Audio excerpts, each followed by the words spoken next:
সবাই আজকাল ই স্পোর্টস খেলতে চায়, টিম বানায়, স্ক্রিম দেয়, প্র্যাকটিস করে, কিন্তু সমস্যা জানো কোথায়? জায়গা নাই, সঠিক প্ল্যাটফর্ম নাই যেখানে খেলবা আবার দেখাবে সবাইকে।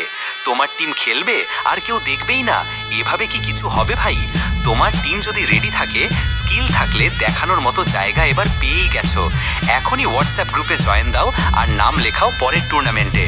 স্ক্রিনে খেলা নয় ভাই, এবার লাইভ যুদ্ধ। আমার হোয়াটসঅ্যাপ গ্রুপে ফ্রি টুর্নামেন্ট হয়, বি টায়ার টুর্নামেন্ট হয়, পেইড টুর্নামেন্ট হয়, আর প্রতিটা ম্যাচ লাইভ চলে ইউটিউবে। এখানে কেউ শুধু খেলতে আসে না, এখানে সবাই আসে নিজের নাম বানাতে। তুমি খেলবা, হাজার হাজার মানুষ দেখবে, তোমার টিম চিনবে, রেসপেক্ট দিবে। এখন হাইপ তোল। তুমি যদি সত্যিকারের গেমার হও, টিমে বিশ্বাস থাকে, তাহলে এসো ভাই। এটা শুধু স্ট্রিম না, এটা রিয়েল স্পোর্টস যুদ্ধ। এখানে শুরু হয় তোমার যাত্রা। One match can change everything, one team can make history, and that team could be yours. So what are you waiting for? Let's make history.